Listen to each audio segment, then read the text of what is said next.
Fala galera, bom, essa semana foi exibido o primeiro episódio de Death Valley, a segunda parte do Double Feature, e pra quem me conhece aí, já tá acompanhando o canal, sabe que é a parte que eu mais estava animado pra assistir, porque eu sou muito fã desses rolê todo de ET, eu adoro a mitologia dos ETs, eu adoro como os ETs são usados na cultura pop, gosto inclusive de muitos materiais da cultura pop que envolvem ETs, então eu tava bem mais animado pra essa parte do que pra Red Tide, então eu vou fazer a análise do episódio com vocês e dizer aí também o que eu achei particularmente, né, sendo um grande fã de ETs, desse episódio, se eu fiquei feliz com o que fizeram ou se eu fiquei bem decepcionado. Antes de começar a falar do episódio, eu quero pedir pra vocês se inscreverem aqui no canal se vocês ainda não são inscritos e ajudarem a gente a chegar aos 100 mil inscritos e também de dar o like aqui no vídeo que ajuda muito com a divulgação. Não esqueça também de mandar esse canal pros seus amigos que gostam de American Horror Story e também de seguir a gente em todas as redes sociais que estão aqui na nossa descrição, as minhas vão aparecer aqui na tela em algum lugar.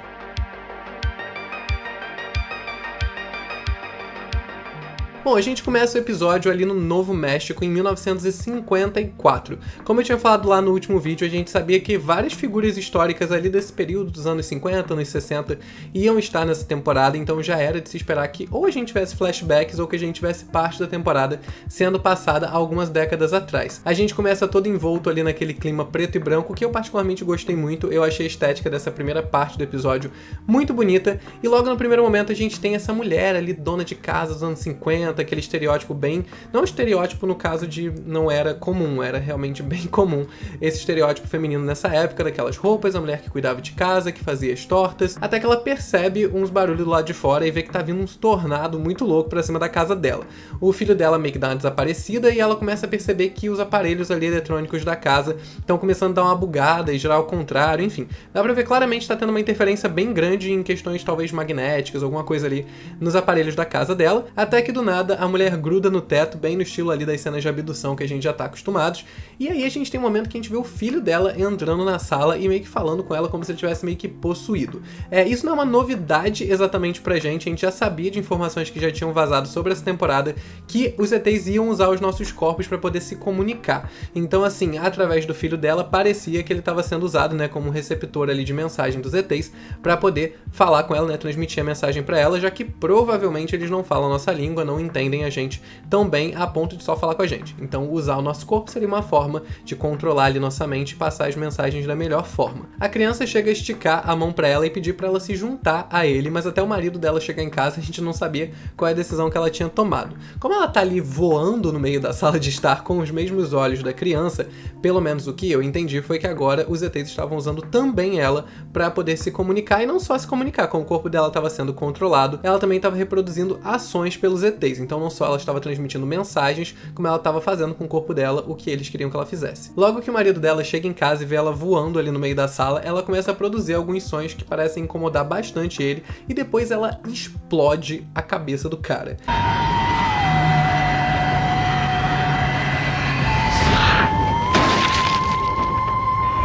Assim, eu particularmente não me lembro, e olha que eu já vi muita coisa de ET, eu particularmente não me lembro de nenhum filme de ET, ou de, enfim, série, etc., que tivesse essa habilidade citada, sabe, dos ETs explodirem de alguma forma a cabeça das pessoas.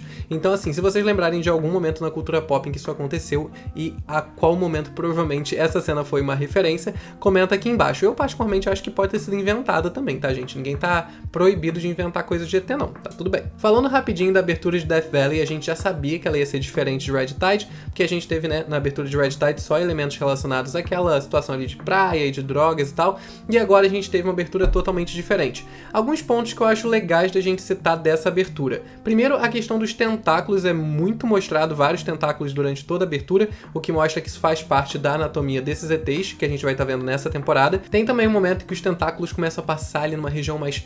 Nossa, região pélvica, com uma coisa tão técnica, né? Enfim, na região pélvica da mulher, que pra mim deu a entender toda essa questão da fecundação, né? A gente já sabia também que eles iam usar a gente pra reproduzir, a gente vai ter híbridos nessa temporada, então acho que esse momento pra mim simbolizou isso. E outra referência que eu achei muito legal foi que, apesar da estética dos ETs não ser a que foi mostrada naquela criança da abertura, porque a gente já viu que os ETs vão parecer bem aqueles ETs comuns de cultura pop, né, verdinhos, baixinhos, com cabeção, a gente viu que o bebê que tava ali meio que sendo gestado pela mãe, ele tinha uma cabeça muito alongada, que me lembrou bastante a estética do Alien do Ridley Scott.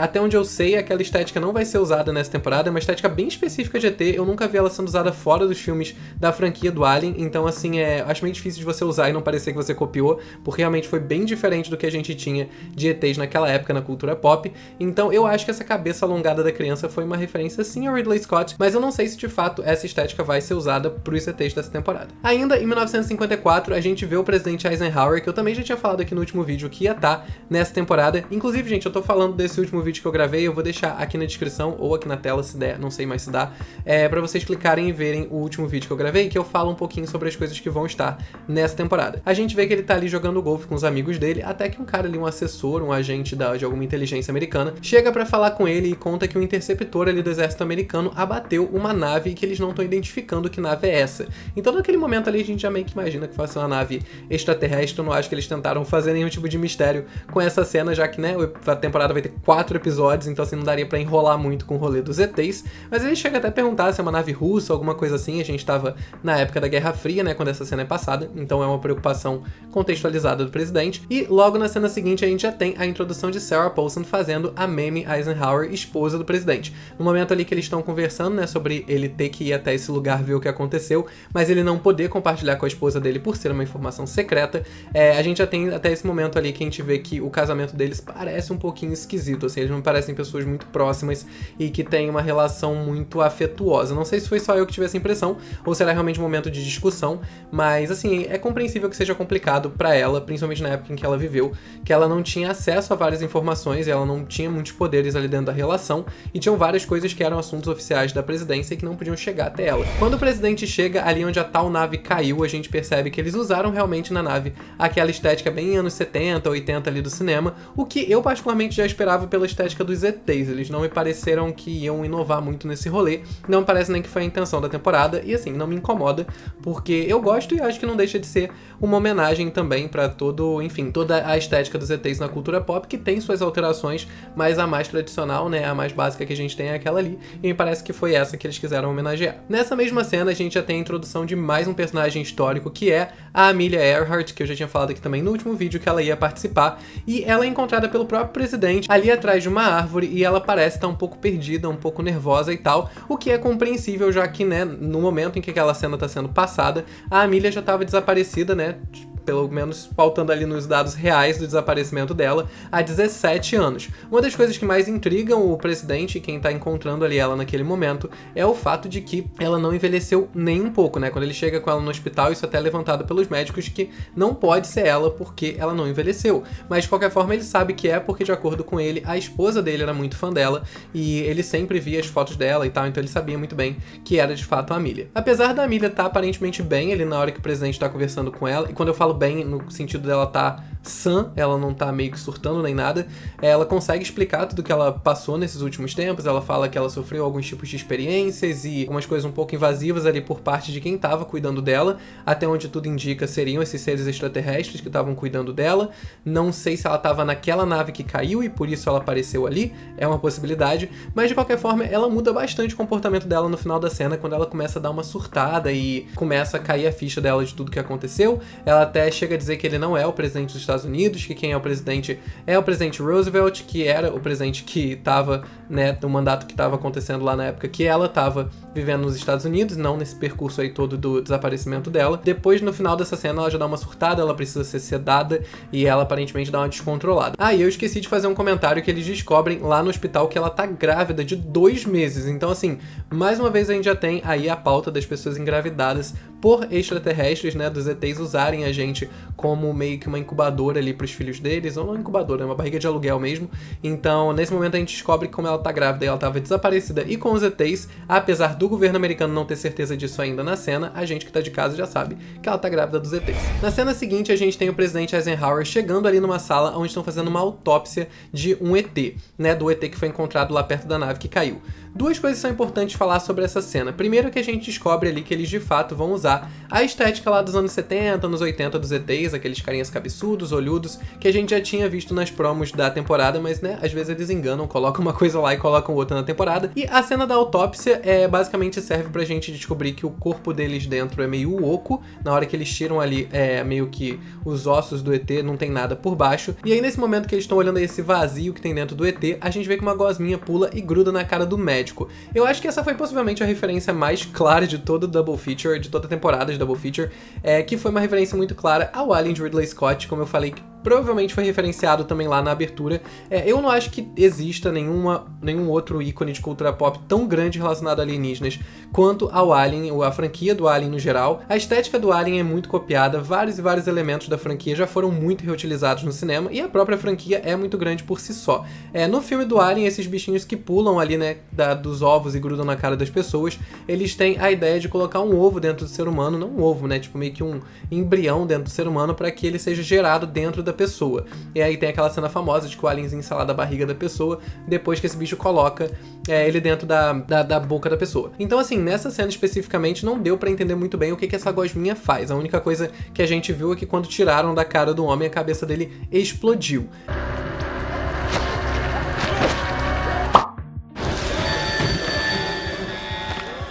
No caso do Alien, ela também era responsável por algumas mortes, que quando você arrancava ela, ou ela arrancava a cara da pessoa junta, ou você machucava o bichinho e o sangue dele era ácido. Então, normalmente, quando isso grudava na cara da pessoa já estava sentenciada à morte. Mas assim, gente, vale levantar aqui a possibilidade de que o bichinho aí do episódio, né, que saiu lá de dentro do ET, ele tenha exatamente a mesma função que o Alien e ele tenha tentado fecundar o corpo do cara, mas aí a gente não tem como saber ainda, porque ninguém falou sobre isso. Pra finalizar essa cena e essa parte do episódio, né, que é passada ali em 1954, toda com essa estética preta e branca, a gente vê aquela mulher, a dona de casa lá do começo do episódio, vindo ali no corredor, explodindo a cabeça de todo mundo, e ela se refere a ela mesma como nós. Então, assim, nesse momento em que ela fala ali no plural, né, dela, tipo, como se tivessem outras pessoas ali por trás, eu acho que é a comprovação de que, de fato, ela está sendo usada como um canal de comunicação para os ETs. Depois que a gente finaliza aí essa etapa de 1954 do episódio, a gente vem para os dias atuais e acompanha ali 4 jovens. Eu vou colar aqui rapidinho o nome deles. A gente tem o Cal Campbell, a gente tem a Kendall Carr, o Troy Lord e a Jamie Howard. Lembrando que a Kendall é interpretada pela Kaia Gerber, que já tinha feito American Horror Stories, e que, assim, vou falar sobre ela um pouquinho mais tarde, tá? Porque é uma pauta importante pra mim. Bom, logo nesse primeiro momento que eles estão todos se encontrando ali na cafeteria, um restaurante, não lembro muito bem, a gente descobre que eles todos já estudaram juntos e que são amigos aí de muitos anos. Eles citam ali que eles todos foram pra faculdades e faculdades muito caras e conhecidas, né? Eles citam Princeton, eles citam Harvard, eles citam Yale, então aparentemente são pessoas bem-sucedidas, de famílias com dinheiro e muito inteligentes. Isso é importante pra gente entender o contexto de uma coisinha que vem um pouquinho mais pra frente nesse episódio. Basicamente, todo o diálogo que a gente vê eles tendo ali naquela cafeteria tem como único princípio a gente entender que os dois garotos namoram e que as duas meninas, uma delas tá saindo com um cara que faz tipo um workshop sobre, enfim, isolamento de tecnologia e as vantagens de não se envolver tanto com a tecnologia, e a outra menina conta uma história muito esquisita, mas que no final tem um certo contexto. Achei meio desnecessário, mas tem um certo contexto, que ela meio que conta que ela é alérgica a alguma substância que tem no sêmen, e que a última vez que ela transou com o cara, isso foi um grande problema pra ela, porque ela sentiu a pele queimar e etc. Fuck, you're allergic to his man juice? Seminal plasma hypersensitivity. E aí o que eles estão marcando ali é um acampamento para eles poderem ficar juntos e se reconectar e etc. E a Kendall consegue convencer eles a deixar os telefones em casa, já que ela agora tá saindo com esse cara, e esse cara passou essas ideias aí pra ela tá sendo muito saudável se desapegar do telefone. Então ela meio que convence todo mundo, o que é extremamente conveniente pro roteiro da série, a deixar os telefones em casa e irem acampar. Antes de continuar pro resto do episódio, eu queria falar rapidinho sobre a Kaia Gerber, que tava em American Horror Stories e também veio agora pra Double Feature. Em American Horror Stories, ela tinha me incomodado num nível que eu quase não conseguia olhar pra tela assistindo ela atuando. Eu sei que a menina recebeu muito hate e eu não acho que é legal ficar xingando a garota em rede social, não estou apoiando que façam isso, mas eu sou fã da série e eu tô ali como audiência, então assim, eu tenho o direito de gostar ou não gostar na minha quietinho de boas. E assim, eu achei a atuação dela em American Horror Stories tenebrosa, mas assim, tenebrosa de beirando vergonhoso. E nesse episódio especificamente, eu não achei tão ruim, eu achei que passou até bem de boa. Eu não sei se o fato dela tá fazendo uma menina ali, patricinha e tal, que não é uma atuação que exige tanto quanto a garota badass lá de American Horror Stories, esteja facilitando um pouco pra ela, mas assim, achei que ficou ok, não me incomodou tanto quanto eu pensei que ia me incomodar. Então assim, talvez ela esteja melhorando também, sabe? Primeira experiência da garota com a televisão, a gente tem que ter um pouquinho de paciência. O Nico Gritan, que participou também de American Horror Stories, também tá agora em Death Valley, e assim, eu já achei bom lá em American Horror Stories, achei que a atuação dele foi boa, ele fez um personagem detestável, mas assim, não me parecia uma pessoa sem potencial de atuação, então acho que ele tá mandando bem agora também. Bom, continuando com o episódio, a gente finalmente vai ali pro acampamento deles. E assim, o motivo de eu ter falado de vocês guardarem a informação de que eles eram muito ricos, aparentemente, lá no começo da temporada, é assim, pra dinâmica desse acampamento. Eu não sei como é que funciona para as pessoas muito ricas, porque eu não sou muito rico e eu não tenho amigos muito ricos. Mas assim, eu não entendi, porque eles chegam lá e o acampamento já tá montado. Então me parece que é alguma empresa que deixou aquilo lá montado pra eles. Eles inclusive estão descobrindo as barracas e tal quando eles chegam. E aí as cenas seguintes são basicamente eles se divertindo ali, subindo em pedras e curtindo a vida no campo, que no caso é um deserto. Eu vou falar aqui uma coisa, eu não quero ser a pessoa chata que fica falando de fotografia e coisas técnicas, porque eu não faço cinema, eu não fiz cinema, eu não sou fotógrafo. Então assim, eu falo isso de uma perspectiva totalmente de audiência mesmo, e tem algumas coisas que me incomodam. A fotografia dessa segunda parte do episódio me incomodou profundamente. Eu achei uma mudança muito drástica em relação à primeira. Beleza que a primeira era em preto e branco, etc. Mas assim, eu acho que mudou muito o tom da temporada. Pra mim pareceu muito uma série teen essa segunda parte de... não só dos diálogos, etc e tal, mas na questão da fotografia, pelo menos todas as cenas que eles estavam ali no acampamento me pareceu muito uma propaganda da Riachuelo, até pelo fato deles estarem com roupas que não se conectam de forma alguma com o ambiente de acampamento de deserto, então parecia muito um editorial de loja de departamento, mostrando só, enfim, os produtinhos da coleção. E aí, nas cenas seguintes que eles estão em casa, eles mantiveram essa mesma fotografia, que pra mim é uma fotografia de propaganda, e aí parece muito que é uma propaganda Adobe, então assim, sempre me pareceu uma propaganda, em todos os momentos, desde que acabou o preto e branco, tudo me parece uma propaganda. Com vocês, Coleção Resort Riachuelo.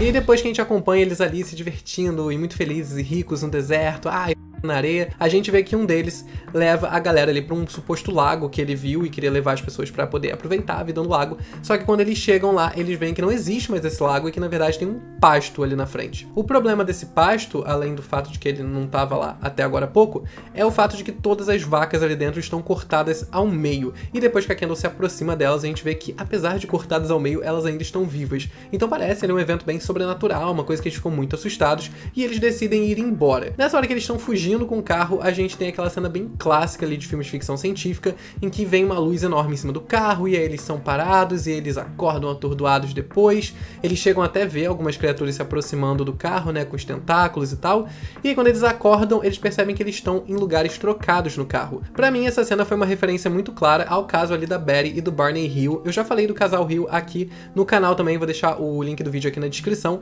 que foi o casal que inspirou o Kit e a Alma da segunda temporada, né, de Asylum, de American Horror Story. Esse casal, basicamente, eles ficaram muito famosos porque eles foram o primeiro relato de um encontro extraterrestre com a quantidade de detalhes que eles deram.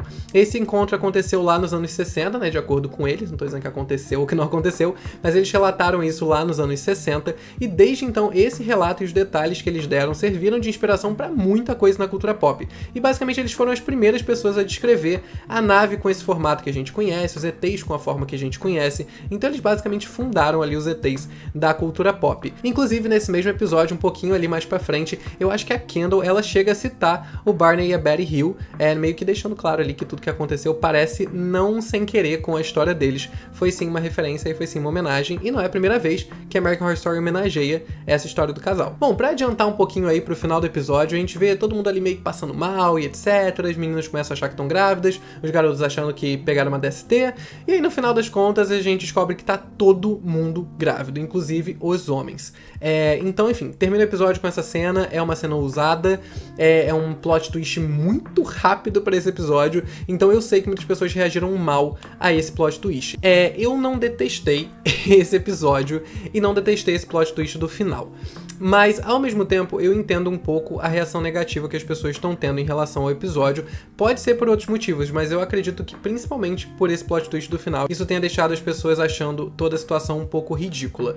Como eu falei pra vocês, eu gosto muito dessa vibe de ETs, e eu consumo, não só gosto da mitologia e das teorias, como eu também consumo muito ETs na cultura pop. Pra mim, Felipe, não foi uma coisa tão chocante isso ter acontecido. Eu até achei que pudesse ser um pouco furo de roteiro o negócio dos garotos fazerem o teste de gravidez e dar certo, apesar de que eu dei uma pesquisada e descobri que o que detecta no teste de gravidez é uma substância que é produzida pelo embrião e não nenhuma parte do sistema reprodutor feminino, então assim, não que isso justificasse que o embrião alienígena ia ter uma substância que o nosso teste detectasse, mas pelo menos não é um furo tão grande assim. Outra coisa que também vale a gente lembrar é que muitas vezes a gente acha algumas situações em filmes de extraterrestre e tal meio ridículas, porque a gente se pauta muito na nossa realidade enquanto ser humano. Não tô aqui dizendo, vocês têm que entender como os aliens funcionam, não é isso que eu tô falando. Eu tô só dizendo que toda vez que a gente vai assistir alguma produção, a gente tem que entender o contexto no qual ela é feito. Seja uma produção de época, seja uma produção sobrenatural, whatever, a gente tem que sempre pensar em que mundo aquele roteiro tá sendo passado. No caso, quando a gente fala de vida extraterrestre, apesar da gente muitas vezes pautar a vida extraterrestre na nossa vida e fazer criaturas muito parecidas com a gente, que pensam como a gente, que agem como a gente e que só tem um tipo de sociedade um pouco diferente, um pouco mais desenvolvida e uma estética minimamente diferente, que só muda, sei lá, o tamanho dos olhos e a cor da pele, a gente tem que entender que quando a gente fala de vida extraterrestre, a gente abre um leque quase infinito de possibilidades. A gente não só fala de questões biológicas e fisiológicas, como a gente também fala de questões tecnológicas. Então, tem muita coisa envolvida ali que a gente não faz ideia do que pode ser. A gente tem possibilidades ali que não estão dentro da nossa zona de compreensão. Quando a gente pega, por exemplo, o que o H.P. Lovecraft fez na literatura, de abordar os extraterrestres como algo que a gente nem conseguisse descrever, porque eles eram parte de um mundo e tinham composições químicas e estéticas e cores e formas que a gente nunca viu. E quando a gente pega, por exemplo, A Chegada no cinema, que também mostra essa outra perspectiva, né, dos ETs sendo uma coisa que a gente não entende, deles tendo essa dificuldade enorme de se comunicar com a gente, né, diferente do que a gente vê também em vários filmes, porque nada na nossa realidade conversa com a realidade deles. Então, todas essas possibilidades do contato extraterrestre, elas são muito afuniladas no cinema. A gente sempre vê uma tentativa de aproximar muito da nossa vida para que a gente também se relacione um pouco mais com a situação, né? Quando a gente tem uma situação como essa, um cara engravidando de um ET, pode parecer meio ridículo, mas quando você pega o contexto do que é um contato extraterrestre, do que poderia ser um contato extraterrestre, isso não pode estar tão fora de cogitação, porque a gente não tem como cogitar nada, sabe? As possibilidades são quase infinitas. Então eu não critico a American Horror Story por ter colocado esse plot, primeiro porque ele não é novo, e segundo porque eu acho que não colocar ou achar ridículo ter sido colocado vai muito de um lugar da gente esperar que os ETs pareçam muito mais com a gente do que necessariamente eles precisam parecer, independente de ser ficção ou não. Então, eu não detestei esse episódio. Os meus pontos principais contra esse episódio foram muito mais técnicos, em questão de fotografia, em questão dos diálogos dos personagens serem meio idiotões, sabe? Tipo, eu até tava conversando isso com o Gabriel, de que aconteceu em American Horror Stories e agora tá acontecendo de novo, que é essas temporadas sobre jovens que parecem ter sido roteirizadas por pessoas mais velhas e que não sabem como os jovens se comunicam e como os jovens falam e o que é importante para os jovens. Então fica uma coisa meio tiazona, e eu percebi isso um pouco nesse episódio. Tem uns diálogos meio tiozão e tem uns papo meio aleatório, e como foi feito em American Horror Stories também, não me agrada nem um pouco. Então, assim, meus pontos negativos com esse episódio são muito mais técnicos do que, de fato, a direção que o roteiro tomou. Eu não detestei esse roteiro, eu não detestei esse episódio. Eu acho que ele abre possibilidades para direções que eu particularmente gosto, então não me desanimou em relação a essa temporada. O que mais me desanima é muito mais o fato de serem só 4 episódios do que qualquer coisa, tá? Não vou dizer que foi incrível, não vou dizer que eu amei, porque tiveram sim pontos que eu critico negativamente, mas não é um episódio que eu detestei simplesmente pelo plot, simplesmente pelo roteiro, porque dentro da mitologia que eu tô acostumado a consumir e que eu gosto, tá bem inserido. Então, assim, é isso. Meu ponto é não odiar esse episódio, mas essa é a minha opinião e eu quero saber a de vocês. Se vocês odiaram esse episódio, me conta por que vocês odiaram. Se vocês amaram esse episódio também, que eu também não amei, queria deixar isso aqui claro, mas se vocês amaram, conta pra mim aqui nos comentários também por que vocês amaram. E é isso, não esqueçam de se inscrever aqui no canal, deixarem seu like no vídeo e também de se inscrever em todas as nossas redes sociais que estão aqui na descrição, e as minhas estão aqui na tela. É isso, vou ficando por aqui e até o próximo vídeo.